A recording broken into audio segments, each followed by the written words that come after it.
think when, and eventually racism is going to be solved in this country, I think it gets solved by poor and working class white and black people. I honestly think that that's what, one of my heroes is a guy named Popeye, who was a moonshine runner, who got convicted of a federal case of moonshine, and he chose to kill himself versus go to federal prison behind it. Damn. And that man, no matter how he felt, I don't know how he felt about black people or didn't, but what I do see him as a hero is because fuck the government. The government can't say this is liquor to sell because they put a fucking tap on it. If I can create this liquor in my backyard and sell this to my neighbors, I should be able to do this. Yeah. Because there are mafias and Gestapos that literally just run the liquor business in this country if you've done any business. So I'm like... the Kennedys. Nobody want to have that just conversation. Saying, Scott, you know what I mean? Yes. They still getting paid. So right. I think that there's a wisdom in being Southern that rarely goes acknowledged, that you've taken up north and you've given. Now that wisdom has gotten you and me in some trouble. Because nigga, hey, tell me how you gonna listen. Cause look, when I woke up and I said, this is why I knew you was more than regular. I said, the president, Charlemagne, oh shit, they gonna kill my nigga.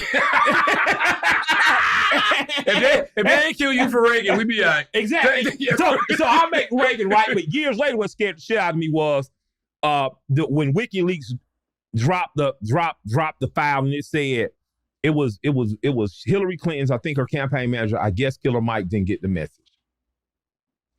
And I was like, oh shit, I better get the fucking message or they're gonna fucking kill me.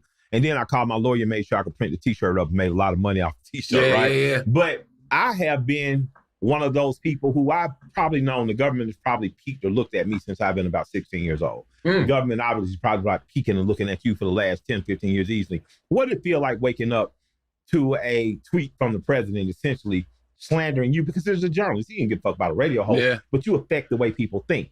To be honest with you, the first person to hit me about it was David Axelrod. Actually, he was like, I guess you pissed off.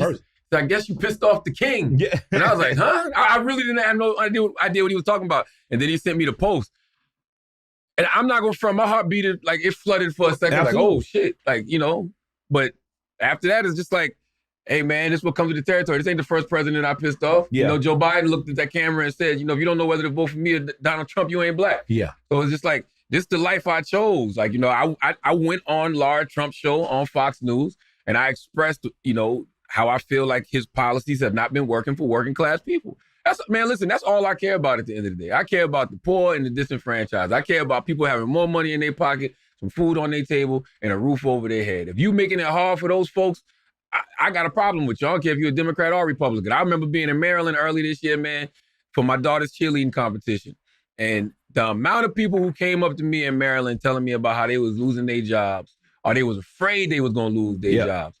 Black people, white people, these are just people who work for the government. And I was just like, damn. So to see everything that's happened with those, to see these tariffs putting, extra stress on people's pocket, that shit don't feel good. I'm a person, I go back to my community in Moss Corner, South Carolina. I'm always doing something in my hood. I was just there a couple of weeks ago doing my 10th year of backpack giveaways, you know what I mean? But now it's not even just backpacks. We do backpacks, school supplies. We got the food trucks out there giving away free food.